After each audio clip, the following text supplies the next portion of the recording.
우리 미래에셋 자산운용의 임종호 기사님, 저희 스튜디오에는 처음 네. 처음입니다. 와주셔서 고맙습니다. 네. 초대해 주셔서 감사합니다. 타이거. 네. 타이거 ETF. 네. 요거는 이제 저희가 미래에셋 자산운용과 함께 이 경제적 지원을 받고 만드는 그런 콘텐츠입니다. 우선은 그 미국 시장 특히 이제 대표 지수 ETF로 투자하시는 분들 굉장히 많으시잖아요. 워런 버핏도 이야기한 것처럼 잘 모르면 그냥 S&P 500 따박따박 모아가라. 우선은 좀 시장 얘기를 좀 해야 될 것 같아요. 미국 그 3대 지수도 뭐 엎치락 뒤치락 하면서 계속 사상치고 가다가 또 최근에는 변동성도 좀 커지는 모습 나타나고 있고요. 시장 이야기부터 좀 먼저 시작해 볼까요? 네, 뭐 사실 작년에 미국 시장 중심으로 계속 증시가 굉장히 좋았고 예. 올해 상반기를 정리하자면 뭐 결론적으로는 굉장히 좋았죠. 물론 단기적으로 변동성은 조금 있던 구간도 있었지만 뭐 전체적인 틀에서 본다면은 굉장히 좋았는데 네. 그 기저에 깔린 것들이 뭐냐를 보면은 뭐 ARE라는 그렇죠. 뭐 장기적인 투자 테마 그리고 그 안에서 수혜를 받을 것으로 주목되는 반도체 뭐 슈퍼사이클로 뭐 대표되는 그런 것들이 미국 증시를 중심으로 해서 좀 상승을 계속 견인하고 있다라고 저희가 볼 수 있는데 최근에는 여기에 대해서 금리 인하에 대한 기대감이 굉장히 이제 실질적으로 가시화가 되는 상황이어서 시장이 그래도 하반기에도 좀 더 갈 수 있지 않을까라는 기대감이 사람들이 계속 이제 갖고 있는 게 아닌가 싶은 상황이고요. 사실 금리 인하에 대한 기대감이 파월 의장의 최근 연설에서 보면 저희가 조금 힌트를 몇 가지를 얻을 수가 있는데 파월이 이제 언급한 게 통화 정책의 초점을 인플레이션보다는 좀 고용 쪽에 초점을 맞추는 것 같은 뉘앙스를 풍겼단 말이죠. 네. 실제로 이제 미국 6월 실업률을 보면 시장 예상치보다는 실업률이 좀 높게 나왔고 살짝, 네. 반대로 소비자 물가지수 같은 경우에는 시장 예상치보다는 좀 더 이제 낮게 나온 상황이어서 뭐 이런 기대감에 대해서 조금 더 사람들이 주목을 하는 것 같고요. 실제로 이제 페드 워치상 금리 인하 시점에 대한 그 시장 참여자들의 기대감 그런 예상치를 보면 9월 인하 가능성이 96%고요. 최근 기준으로 12월에 추가 인하 가능성이 94% 정도로 점쳐지고 있는 상황입니다. 굉장히 이제 거의 기정사실화 한다는 것을 저희가 알 수가 있고요. 물론 이제 11월 예정된 미국 대선을 앞두고 시장 변동성이 조금은 심해질 수는 있겠지만 저희가 이런 상황에서는 뭐 2분기에 주요 빅테크들 중심으로 한 실적 발표가 예정되어 있기 때문에 앞으로 이런 것들을 좀 보면서 네. 계속해서 시장을 지켜봐야 되는 상황이 아닌가 싶습니다. 근데 이제 많은 분들이 미국 주식 좋은 거는 알아. 그리고 장기적으로 모아나가면 좋다라는 것도 저희도 뭐 워런 버핏 이야기 많이 해서 다들 알고 계시거든요. 근데 특히 이제 주요 기업들의 밸류에이션 부담은 논쟁이 미국에서도 많이 있습니다. 특히 빅테크 중심으로 많이 올라갔다 보니까 이 부분도 조금 짚고 넘어가면 좋을 것 같아요. 네, 시장은 계속 이제 올랐는데 예. 쉽게 얘기하면 밸류에이션이라는 게 너무 비싼 거 아니냐라는 거에 대한 우려가 있는 거죠. 물론 이제 그거는 네. 늘 있는 이야기이기도 그렇죠. 합니다. 네. 근데 이제 저희가 봐야 될 거는 실제로 S&P 지수가 그러니까 작년 초부터 예. 올해 6월 말까지 40% 넘게 상승을 했거든요. 그런데 여기에서 이제 뭐 M7 종목이라고 저희가 표현을 하는데 요 M7 종목들만 추려서 다시 보면 얘네가 이제 137%가 올랐습니다. 작년부터 올해 6월 말까지. 그러니까 M7이 하드 캐리한 거죠. 네. 그러니까 반대로 얘기하면 이 종목들을 제외하고 그냥 나머지 S&P 500 종목들로 보면은 전체 수익률이 한 20% 수준인 거거든요. 그만큼 특정 소수 종목들이 시장 전체를 견인했다라고 저희가 볼 수 있는데 그걸 또 이제 다르게 저희가 해석을 할 수 있는 부분은 그 소수 종목들이 시장을 많이 견인했으니까 네. 시장 전체에서 얘네가 시가총액상 차지하는 비중도 그만큼 역사적으로 굉장히 높은 수준이다라고 저희가 이제 해석을 할 수 있는 것 같고요. 네. 그렇기 때문에 지금과 같이 일부 종목들을 중심으로 시장이 움직이게 되면 아무래도 반대로 이 종목들이 조금 안 좋은 상황이 되거나 이 종목들의 주가가 빠지게 되면 전체 시장에 미치는 영향도 그만큼 커지게 되는 그런 상황이 있을 수 있기 때문에 시장이 오르는 것도 좋고 한데 아무래도 이런 소수 종목들이 워낙 전체 시장에서 차지하는 비중이 커지면 그만큼의 변동성 요인들도 저희가 좀 감안을 해야 된다라는 상황이 아닐까 싶습니다.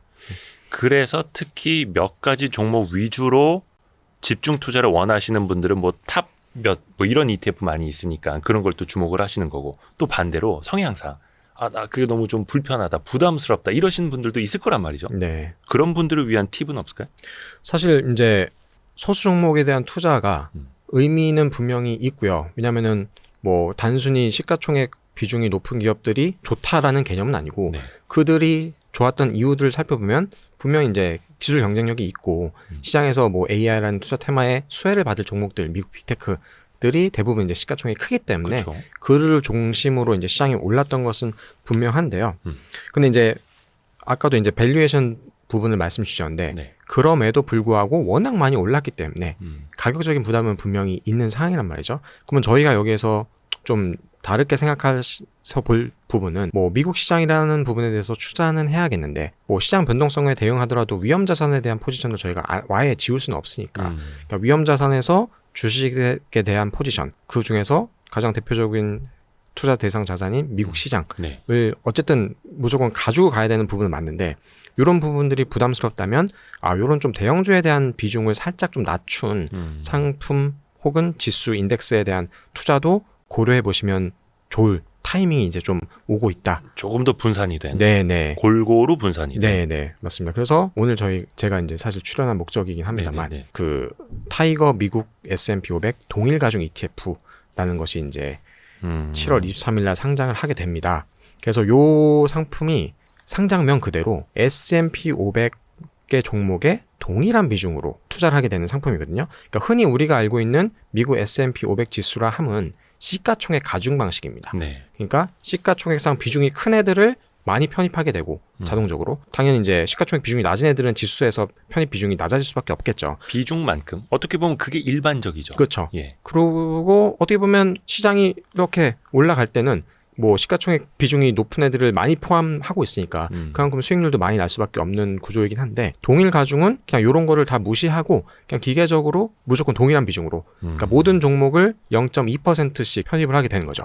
500개 종목을 다 똑같이 0.2%씩. 그러니까 500 곱하기 0.2 하면 전체 합이 이제 100%가 되는 거니까 그렇게 이제 지수 구성을 하게 되는 방식이고요. 그러니까 특정 대형주 몇 개에 의존하지 않는다는 거네요. 네, 맞습니다. 그러니까 어떻게 얘기하면 모든 종목이 지수의 성과에 미치는 영향도 동일하다라고 네. 봐주시면 될 것 같고요. 실제로 이 차트에서 보시는 바와 같이 네. 이게 이제 시가총액 가중 방식의 S&P 500 지수의 섹터 비중을 보시면 아하. IT가 차지하는 비중이 32% 정도가 되고요. 그냥 저게 일반적으로 S&P 500 지수 뽑아낼 때랑 똑같이 간다면 네, 맞습니다. 그러니까 굉장히 섹터에 대한 조금 이제 편중. 집중이 되어 있는 상황인 거죠. 네. 그런데 반면에 동일 가중 같은 경우에는 13% 정도가 나오게 되는 것을 확인할 수가 있고요. 조금 더 균등하게 퍼지네요. 네. 그리고 상위 10개 종목의 합을 보더라도 시가총액 가중 방식은 상위 10개 종목이 전체에서 차지하는 비중이 37%. 오. 반면에 동일 가중은 0.2% 곱하기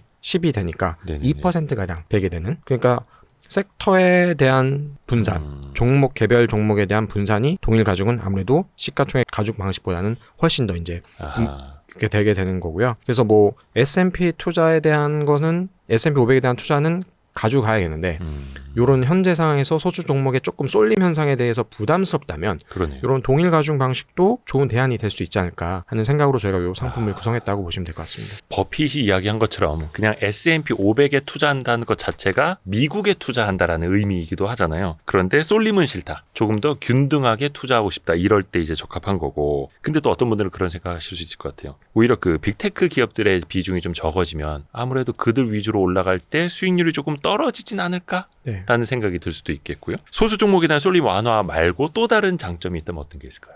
일단 성과 측면에서 말씀을 드리면 말씀 주신 대로 대형주 중심으로 시장이 날아갈 때는 당연히 성과가 더 안 좋게 나올 수밖에 없죠. 구조적으로. 네. 그들에 대한 비중이 낮기 때문에. 네. 그런데 요거를 타임테이블을 좀 더 길게 늘려가지고 진짜 장기간으로 보면은 오히려 동일 가중 방식이 시가총액 가중 방식보다 조금 더 높은 성과를 보이고 있습니다. 완전 장기간으로 간다면요. 좀 매우 장기간으로. 1990년도부터 쭉 2020년도까지 예. 쭉 누적으로 보면은 동일 가중 방식이 시가총액 방식보다 조금 더 차트가 높이 있는 것을 확인할 수가 있는데요.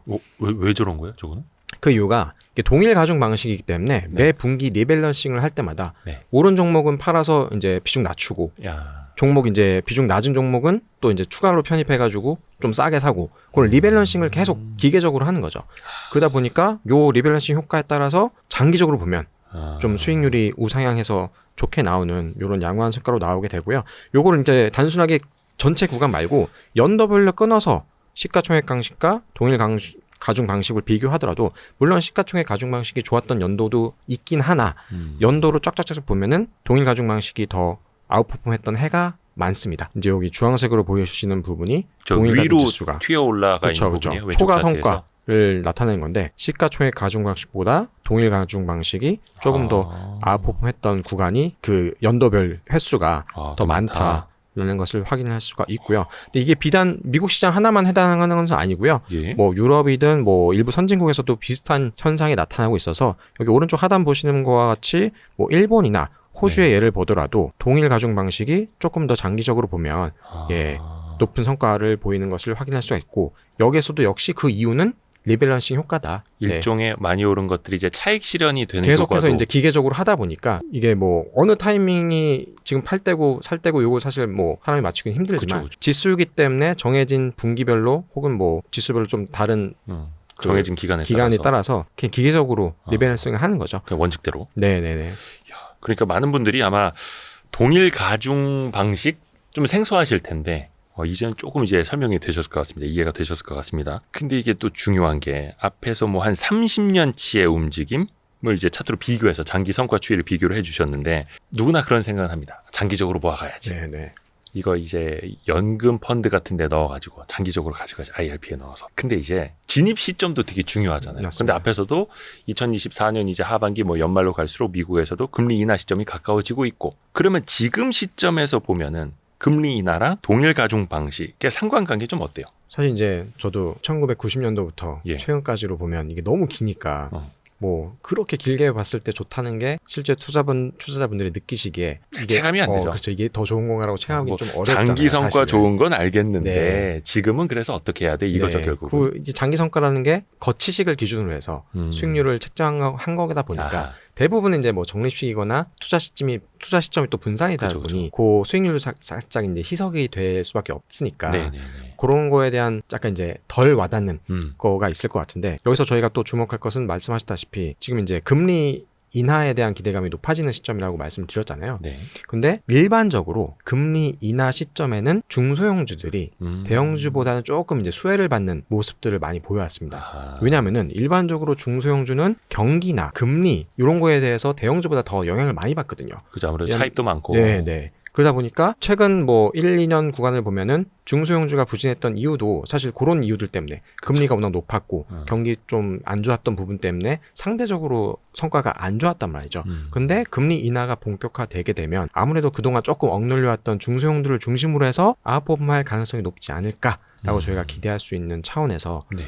동일 가중은 대형주보다는 중소형주 비중이 훨씬 더 높기 때문에 네. 왜냐면 이제 대형주라고 하면은 S&P 500 종목 중에서 뭐 상위 그렇죠. 몇 개까지를 대형주라고 할 수 있을까요? 500개도 사실 대형주지만 그죠. 뭐, 미국 네. 내에서 500개니까. 네, 대형주지만 진짜 뭐 100개 이하, 400개 이하 종목들을 그 기준에서 그 나름에서 나눠서 이제 본다면. 중소형주로 본다면 아무래도 대형주보다는 중소형주 비중이 훨씬 높잖아요. 그쵸. 그래서 중소형주들이 수혜를 받게 되면 당연히 시가총액 가중 방식보다는 동일 가중 방식이 조금 더 아웃퍼폼할 가능성이 높지 않을까라고 저희가 기대를 할 수 있는 것 같고요.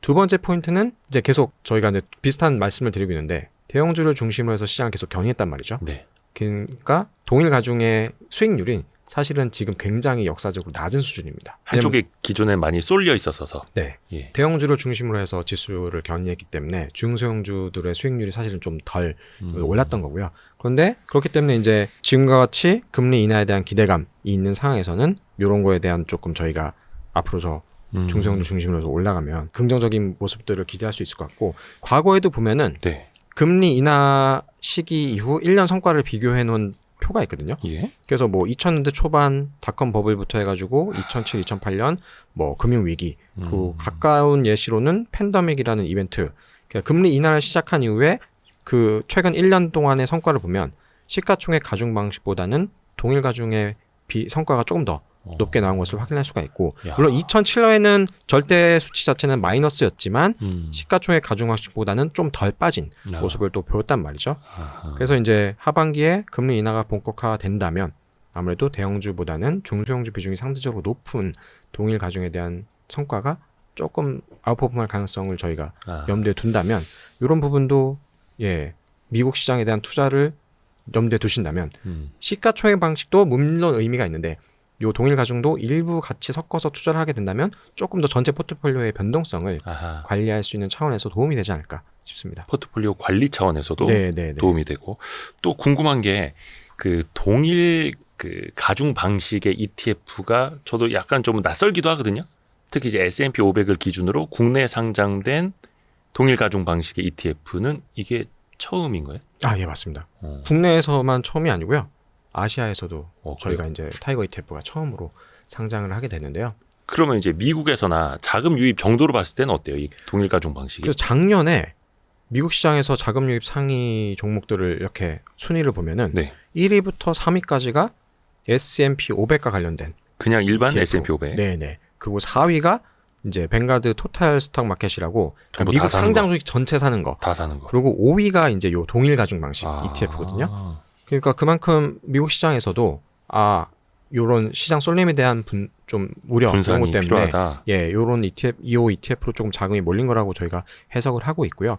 뭐 그렇기 때문에 국내 투자자분들도 미국 시장에 대한 투자를 고려하시는 측면에서 시가총액 가중 방식 플러스 동일 가중도 일부 편입을 해가지고 전체 포트폴리오에 조금 안정성을 생각하시면 좋을 것 같고 2023년에 자금 유입 상위 10개 종목 중에서 5위에 올랐던 인베스코 S&P 500 이퀄 웨이트 ETF 저거랑 똑같은 거예요? 예, 기초 지수가 동일합니다. 네, 그래서 저희가 이제 지수 라이센스를 동점적으로 사용할 수 있도록 독점? 허락을 받았기 때문에 네. 네, 아시아에서 최초로 하게 됐고 아마 상당 기간은 국내에서는 저희만 상품이 유지가 되지 않을까 싶습니다. 근데 사실 뭐 타이거에도 되게 다양한 ETF가 있습니다만 미국에 투자하고 싶은 분들은 되게 많아요. 방법도 다양하고. 근데 그때 본인의 성향이나 시점에 따라서 선택의 폭도 넓고 그러다 보니까 약간 조금 이제 종합적인 조언이 좀 필요할 수도 있을 것 같아요. 투자 포트폴리오를 고려할 때 네. 위험 자산을 얼마 가져가고 안전 자산을 얼마 가져가고 이렇게 뭐 여러 가지 비중 제한을 하기도 하고 위험 자산에 대한 부분에서